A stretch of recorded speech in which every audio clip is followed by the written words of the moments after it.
what up, greatness gang? It is Wednesday. Worth it or not Wednesdays. Every Wednesday we go over a couple of decants, and I'll let y'all know if those decants are full bottle fragrances or if you should just keep them to a travel size. Today I think I got 7 of them.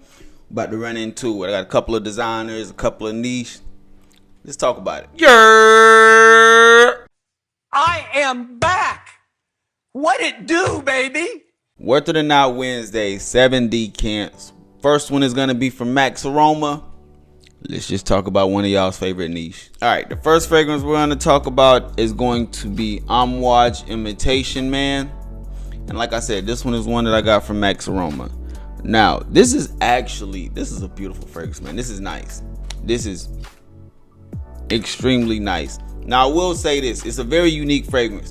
Somewhat has like an extremely earthy effect about it. A lot of leather. You pick that up in the opening also. And it also has like this spicy appeal with it too. It's a lot going on with this one. This is actually a very nice fragrance. Once the transition it moves into like an extremely earthy leather, it maintains that earthiness, dials down some of the spice.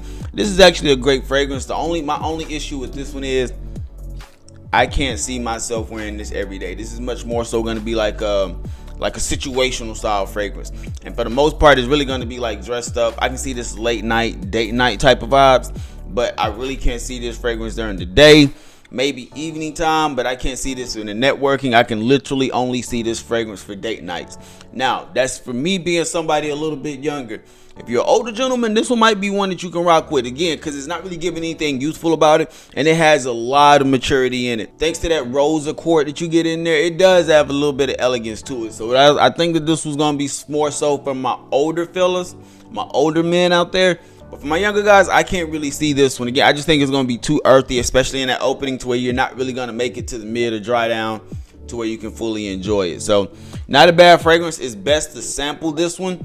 So I still got a couple of sprays in mind. I'm gonna just hold on to it and just use it as a situational time fragrance. All right, now this next one, I just wanna rave about how beautiful this fragrance is. Don't have a full bottle yet, but Jadot from Mind Games. Oh my gosh, bro, this is an absolute amazing fragrance.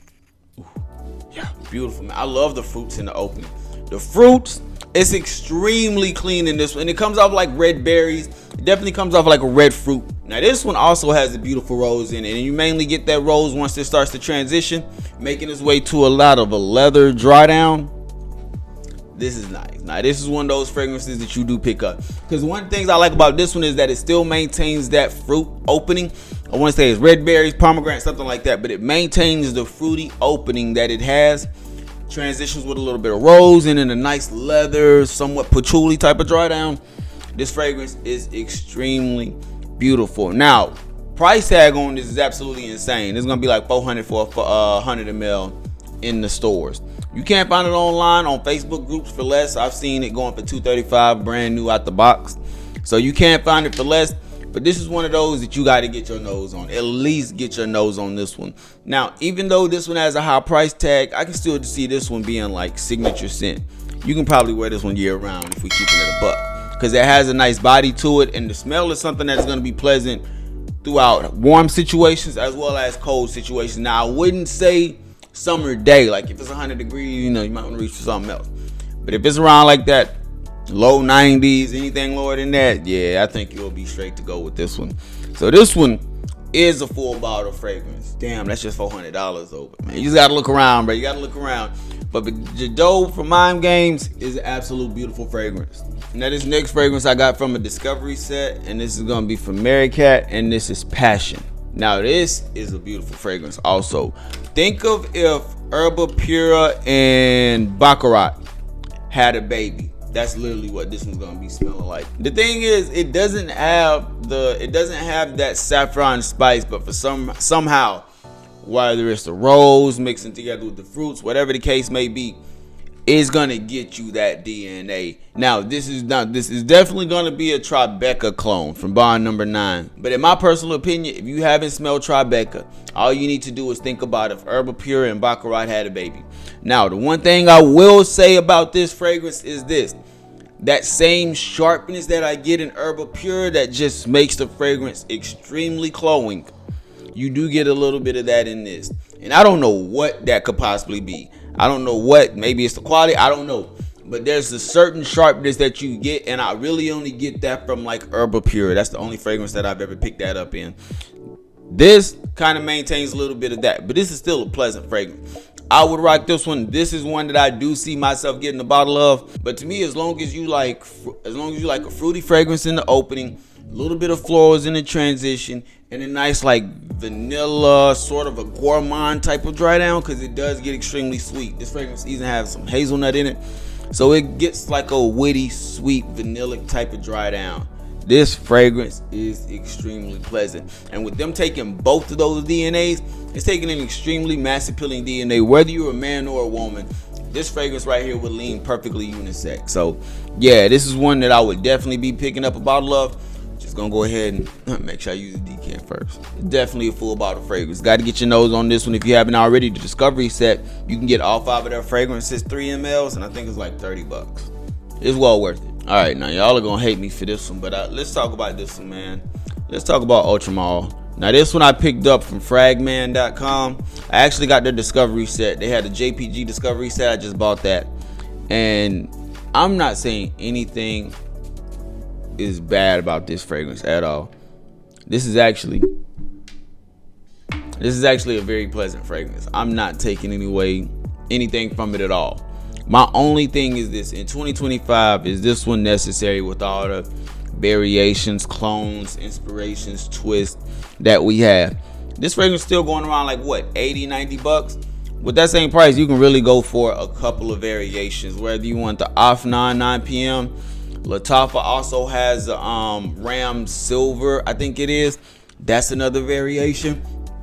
We have too many clones and inspirations of this fragrance to where I don't think I need a full bottle. Got an 8 ml travel decant. I can wear this whenever I want to. And for me, it's one of those fragrances where you really just don't need it in the collection, especially if you already have a lot and you're catering your fragrance collection more so to clones or inspirations or twists. Something like this, especially with the price tag, is just not worth it. Now, it's still a beautiful fragrance. Don't get it twisted. And if you don't have no variations of it at all, I would still at least advise going with a decant. That way you can have the real thing, whenever you actually want to pull that out. And if you want to use your 9 p.m. for like a daily driver, signature scent, use this for your times going out, feel free to do so. But to me, it's just not to where I need both Ultramall as well as the different variations that I have. It's not there. Hey, no, we're going to tap into this one, man. I got this one off one of my sellers from Facebook. We're going to talk about Pepe Jeans London is Calling. Now, this one I've had for a little while, and I got to say this right now, bruh. After a while, we have to go ahead and admit, if you smelt this fragrance of Stronger With You Intensely, we just have to go ahead and acknowledge that, bruh. This fragrance smells just like Stronger With You Intensely. And if you've been wanting to get that fragrance, you can literally get this one for a third of the price. Somewhat like a sweet, spicy aromatic in the opening. Has a little bit of plum in it. This fragrance also has a little bit of clove. You can pick up a slight earthy effect in the opening, but it's not much, because after that you really start to get a lot of that like amber aromatics with the lavender. You get a lot added from the Stronger With You Intensely DNA. It doesn't take long for you to remember what or recognize what this fragrance already smelling like. Even though it is a cheaper version, I think that this one's still good. I still get like around 7+ hours with this of performance. And man, just the smell on this one is just, you just have to get your nose on it. It really reminds you of that Stronger With You Intensely DNA. I'm not gonna say it's a clone. It could be a variation, a twist, an inspiration, whatever the case may be. But if Stronger With You Intensely is sold out, or let's say it might be outside of your price range, Pepe Jeans London is Calling. That's the one that you need to check out. Yeah, this shit is beautiful, bro. This shit is beautiful on my skin. Definitely showcases a lot of lavender on my skin. Shows a lot more of the aromatics. It does give me like a designer-esque feel of a fragrance. But yeah, this one right here, I can see myself getting a full bottle of, mainly because, again, one Intensely, it's damn near the same thing.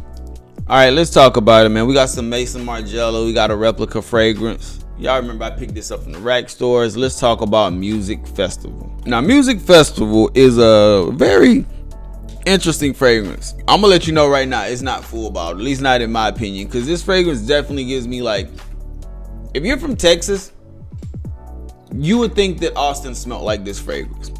A lot of tobacco. This fragrance has some cannabis in it. This fragrance smells like outdoors livestock, like country, outdoors, hay. This fragrance really does smell like a music festival on the cool. I'm not even going. I got to keep it a buck. They got it right on the name for sure. Not really the easiest fragrance to wear, thanks to that cannabis and tobacco mix that it has going on in the opening. And then with it drying down to like a nice cedar, like woody type of fragrance, this fragrance is going to be extremely woody throughout most aspects of it. It does have a little bit of apple, red apple, but it doesn't play much of a factor in it. I'm dead serious when I say cannabis, tobacco, and cedar. But if I was one of those people that was like a carnival goer, a festival goer, and someone that always goes to music festivals, outdoors, sweating a lot, that type of shit, yeah, this is the type of fragrance I would rock, just because it'll help me stand out, but also blend with what's already going on. So not really full bottle worthy, but if you can find a 15 ml at your TJ Maxx, I found this one for like 15 or 20 bucks. Great pickup for that price. I think I got 2 of them, so not a bad fragrance for that price, but I can't see myself doing full bottle. And then last but not least, I just want to tap into another Lanuche fragrance. I'm telling y'all, Lanuche got some great quality stuff. And this was going to be their Encore #1, and this is going to be their inspiration of Layton. So if you've been trying to get a Layton Parfums de Marly, this is going to be doing that exact same thing, but without like that medicinal, that menthol type of smell. You don't get that one in this. You really gotta think of this one like a fresh spice in the opening. This fragrance has some geranium in there. You got some ginger. It also has like a nice freshness from the opening thanks to the bergamot that's mixing together with it. Now, not with me saying that, it's not citrus forward dominant at all. It's very much so still giving off that creamy, sweet, fruity vibe in the opening. Nice aromatics in the middle with a very nice musk in the dry down. To me, this is one of the more enjoyable versions of Layton. Now, I would take this one over the Tour Noir. I would definitely take this one over the Tour Noir, but you gotta understand that this one also has a different price tag compared to the Tour Noir. On average online, you can probably find this one for around 60 bucks, 60, 70 bucks. And the presentation on this is absolutely amazing. You do not throw these type of presentations away. Whereas with the Tour Noir, you still do get that medicinal side of things. That they take it away from Encore. They don't have that in Encore #1. So I do think that on a mass appeal scale, people would enjoy this one a little bit more than the Tour Noir. But again, if you already have the Tour Noir in your collection and you already have like 2 or 3 variations of Layton, then this one could definitely be redundant. But if you don't, or if you only have one, this will probably be the best one that you can find on the market right now. So yeah, Encore #1 by Lanuche. It's still a great pickup if you don't have anything Layton inspired already. And this one I can see being perfectly unisex also. So that also has it working for it. But that's gonna be the video, man. Let me know what y'all think down in the comment section. Which one of these fragrances do you already have? Which one of these are not worth picking up in your personal opinion? Let me know down in the comment section. Let's get the conversation started. But with all that being said, we about to get up out of here. Hope y'all have a great day. Hope y'all have a phenomenal day. Stay on your square. Stay on your purpose. Don't let nobody take you off of it, fam. We out.